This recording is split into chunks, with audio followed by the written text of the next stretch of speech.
Hello students, welcome to my channel study studio. हाँ जी, कल हमने इसका क्लास 8 का हिंदी वसंत भाग 3 का चैप्टर 1 पढ़ाया था, लाख की चूड़ियाँ। आज हम इसके क्वेश्चन आंसर करेंगे, सभी क्वेश्चन आंसर जो एक्सरसाइज पीछे दे रखे हैं। आशा है सभी बच्चों ने अच्छे से उसको देख लिया होगा और पढ़ लिया होगा। आज हम इसके क्वेश्चन आंसर करेंगे। क्वेश्चन नंबर 1 पे है, यहाँ से देखिए, यहाँ से स्टार्ट करें। क्वेश्चन नंबर 1, ये 1 2 3 4 5 यहाँ तक इम्पोर्टेंट क्वेश्चन है। बाकी ये तो वैसे हैं, कहानी के आगे और अनुमान की कल्पना से भी खुद से करने वाले क्वेश्चन होते हैं, अपने अनुमान से करने वाले। इस तरह क्वेश्चन पेपर में नहीं आते। तो हम क्वेश्चन नंबर 1 करेंगे। देखिए, जैसे पेपर में आते हैं, बचपन में लेखक अपने मामा के गांव चाव से क्यों जाता था और बदलू को बदलू का मामा न कहकर बदलू काका क्यों कहता था। देखो, लेखक है वो बचपन में अपने मामा के जाता था, बार बार बड़े ही चाव से जाता था। क्यों जाता था? क्योंकि वहाँ पर वो मनिहार बदलू के लिए जाता था। क्योंकि बदलू है वो उसको रंग बिरंगी लाख की चूड़ियाँ बनाता था ना बदलू, तो उन चूड़ियों की छोटी छोटी लाख की गोलियाँ बना कर देता था। छोटी छोटी सुंदर सुंदर गोलियाँ बनाकर उसको लेखक को देता था, इसलिए वो वहाँ पे जाता था। और वो बदलू, वैसे तो बदलू मामा कहना चाहिए उसको, लेकिन वो बदलू काका क्यों कहता था? क्योंकि गांव के सभी बच्चे उसको बदलू काका कहते थे, इसलिए वो भी उसको बदलू काका ही कहता था। आंसर तो इसका ऐसे बन रहा है। देखिए क्या कैसे लिखना है आपको। देखो, निश्चय ही बचपन में लेखक अपने मामा के घर जाने का बहुत चाव था। देखो, इसमें यही लाइन है, बिल्कुल सिंपल सी लैंग्वेज में लिखनी है आपको। लेखक को अपने मामा के घर जाने का बहुत चाव था। उसके चाव का यही कारण था कि वहाँ रहने वाला बदलू मनिहार, क्योंकि वहाँ मामा के गांव में बदलू मनिहार रहता था और वो उसे रंग बिरंगी सुंदर सुंदर छोटी छोटी गोलियाँ बनाकर देता था लेखक को। ये गोलियाँ बहुत ही मन को मोह लेती थी। चूँकि बदलू लेखक के मामा के गांव का रहने वाला था, इसलिए सभी लेखक को उसे मामा कहना चाहिए था। इसलिए लेखक को बदलू था ना, वो लेखक के मामा के गांव का रहने वाला था। तो जैसे हम अपने मामा के जाते हैं तो वहाँ सबको मामा कहते हैं ना, तो उसको हमें मामा कहना चाहिए था। लेकिन दूसरे बच्चे उसको काका कहते थे, तो वो भी उसको बदलू काका कहता था। बड़ा आसान, अपनी लैंग्वेज में भी लिख सकते हैं आप, जैसे आपको समझ में आ रहा है। बाकी यही है इसमें पॉइंट, तो 2 ही पॉइंट है, आसानी से लिख सकते हैं। क्वेश्चन नंबर 2, वस्तु विनिमय क्या है? विनिमय की प्रचलित पद्धति क्या है? देखो, वस्तु विनिमय होता है एक वस्तु के बदले दूसरी वस्तु का लेना। जैसे हम कुछ सामान खरीदते हैं तो दूसरी वस्तु उसको देते हैं और वो वस्तु ले लेते हैं। तो चैप्टर में आया था कि जैसे कि वो चूड़ियाँ था ना, चूड़ियाँ बेचता था वो बदलू, तो लोग उससे वस्तु विनिमय करते थे, यानी कि अनाज देते थे, कोई उसे कपड़ा देता था, कोई कुछ देता था, तो उसके बदले में वो चूड़ियाँ लेते थे। तो इसको कहते हैं वस्तु विनिमय, एक सामान के बदले दूसरे सामान को खरीदना। तो आजकल ये पद्धति कम है, आजकल लोग धन का प्रयोग करते हैं, वस्तु विनिमय का प्रयोग कम हो गया है, पहले ये ज़्यादा था। आप ऐसे जैसे मैंने बताया ऐसे लिख सकते हो।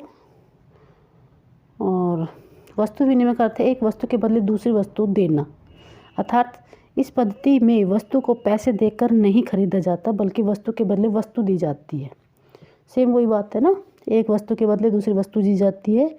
वस्तु के बदले में पैसे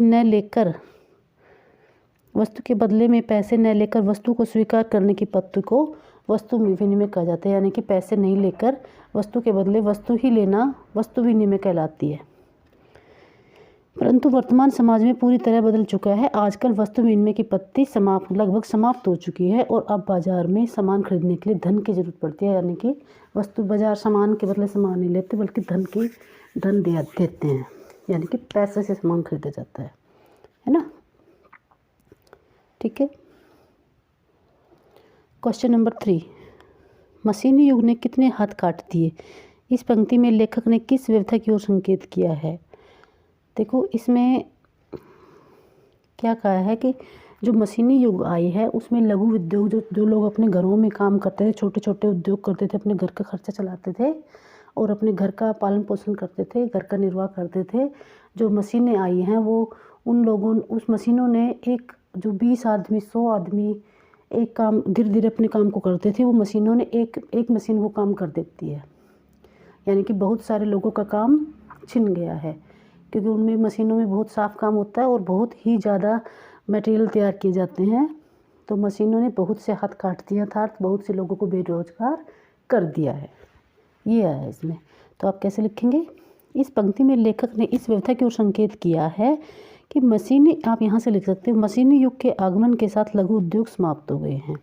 जैसे ही मशीनें आई हैं तो लघु उद्योग समाप्त हो गए हैं, अतः हाथों से काम करने वाले कारीगरों के हाथों से काम धंधा छिन गया है। जो लोग हाथों से काम करते थे उनके काम ख़त्म हो गए हैं, मशीनों से काम ज़्यादा होने लगा है। बहुत सारे लोगों का काम एक मशीन कर देती है, और जो हाथ से काम करते हैं उनके काम ठप से हो गए हैं, मानो उनके हाथ ही कट गए हों।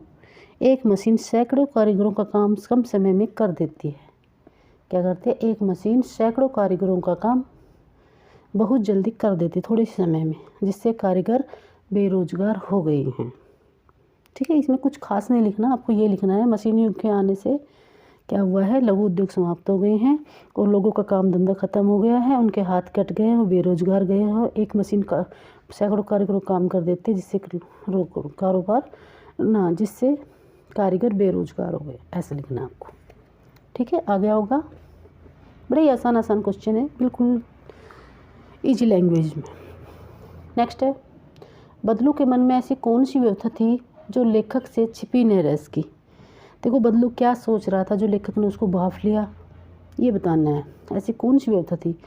तो बदलू के मन में इस बात की व्यवस्था थी कि मशीनी युग के आने से उसकी चूड़ी बनाने का काम बंद हो गया है।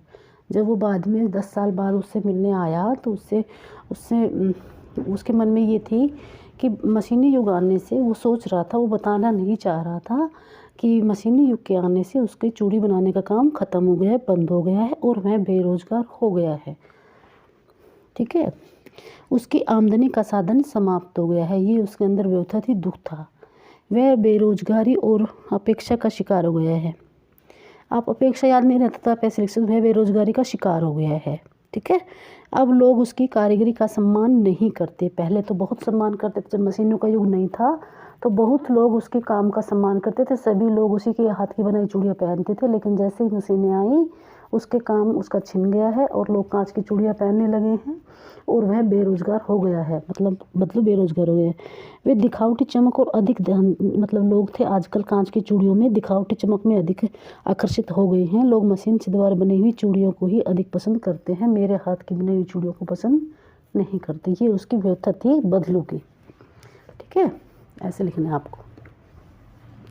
क्वेश्चन नंबर 5,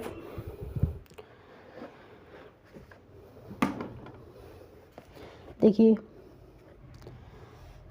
मशीनी युग से बदलू के जीवन में क्या बदलाव आया?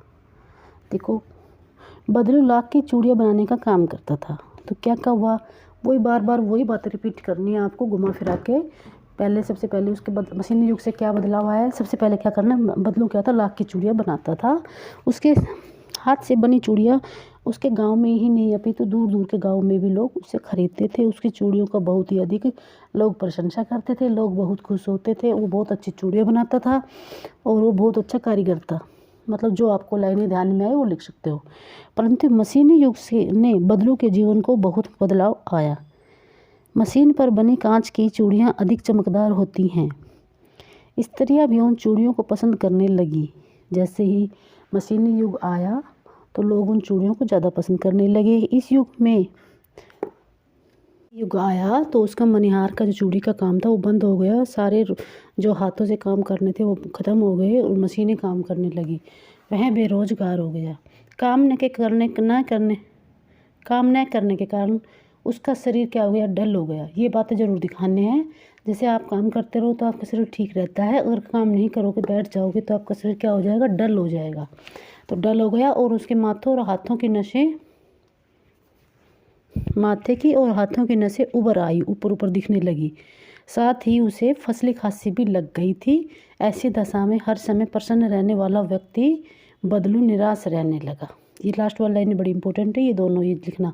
उसका शरीर डल हो गया था काम न करने का उसका शरीर ढल हो गया था और माथे की और हाथों की नसें उभर आई थी, मतलब दिखने लगी थी, और उसको फसली खांसी हो गई थी।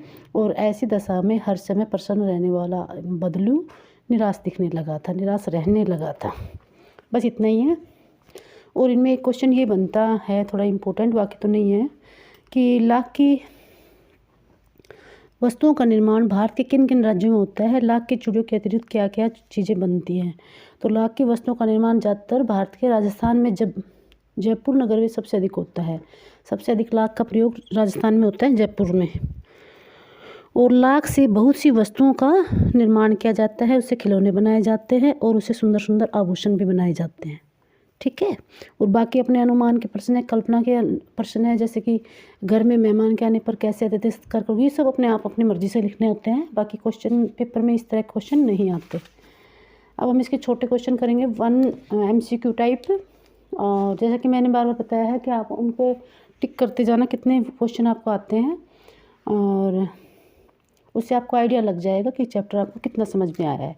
और शॉर्ट क्वेश्चन ज़रूर आते हैं इस क्लास में, तो आप याद ज़रूर करें। और लाख की चूड़ियों के लेखक कौन है, सबको पता है, कामता नाथ। 2 बार लिखवाया था ना, काम है ता नाथ है, तो याद ज़रूर करना, लिख के देखना। बदलू काका लेखक को क्या बनाकर देता था, सबको पता है, रंग बिरंगी छोटी छोटी लाख की गोलियाँ। ठीक है। क्वेश्चन नंबर 3, गांव के बच्चे बदलू को किस नाम से पुकारते थे। क्या पुकारते थे, बदलू काका। बदलू काका किस वस्तु की चूड़ी बनाता था, ये भी सबको पता है, लाख की चूड़ी बनाता था ना, लाख। मुंगेरिया बदलू के किस काम आती थी, चूड़ियों को गोल करने में। मुंगेरिया छोटी छोटी लकड़ी की होती थी, वो चूड़ियों को गोल करने में काम आती, उनमें अंदर डाल देता था लाख, और धीरे धीरे करके उनको आगे सरकाता जाता था, बाद में ठंडी होने के बाद उनको निकाल लेता था।